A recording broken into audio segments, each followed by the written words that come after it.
Road, July Evening by Patrick Kavanagh. The bicycles go by in twos and threes. There's a dance in Billy Brennan's barn tonight, and there's the half-talk code of mystery and the wink and elbow language of delight. 8:30 and there is not a spot upon a mile of road.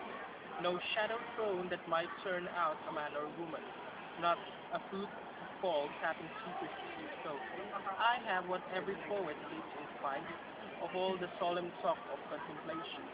Oh, Alexander Selkirk knew the plight of being king and government and nation. A road, a mile of kingdom. I am king of banks and stones and every blooming king.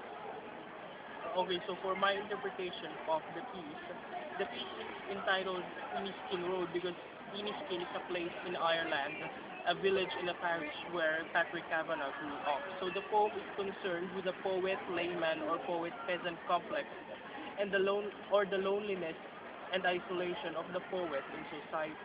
The background is a typical summer evening in Iniskin of Kavanagh Street, where a barn, referred to as Billy Brennan's barn, doubles as a village dance hall.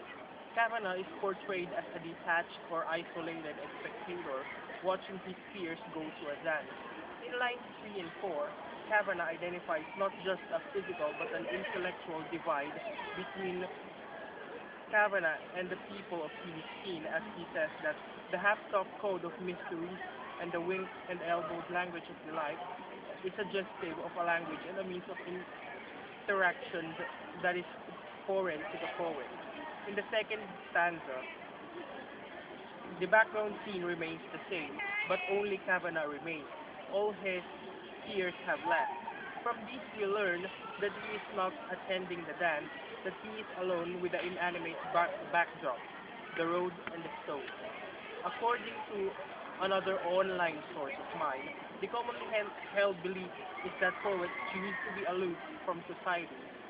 They prefer to be commentators, not participators, and that poetry is meant to be composed, as Wordsworth suggested, in solitude.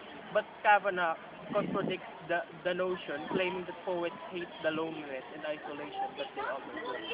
The persona, again, is said to be intellectually and socially removed. His frustration is evident in the final line, I am king of banks and stones and every blooming thing. Kavanagh is unhappy with his inability to become part of the Iniskin society. He sees himself as being both physically and intellectually isolated, reduced to the role of an observer, enduring solitude. The poet-peasant complex is central to the poem as Kavanagh is unable to parallel what he finds to be paradoxical roles.